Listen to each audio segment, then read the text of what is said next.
అది సరే అసలు కథ అవ్వాలి కదా, ఏది ఆ సరదా?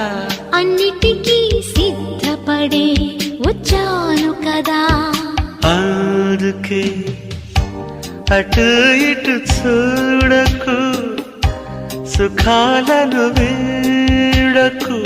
తొందరే ముందు విందుకు. ముద్ది మంది బుగ్గ వద్దంటూ అడ్డం రాకే నువ్వు, సిగ్గులేని సిగ్గా. ముద్దిమ్మంటే బుగ్గ అగ్గిల్లి వస్తే ఆగేదెట్ట, హద్దు పద్దు వద్దా? అమ్మాయి ముద్దు ఇవ్వందే, ఈరే తెల్లవారనివ్వనంతే. అబ్బాయి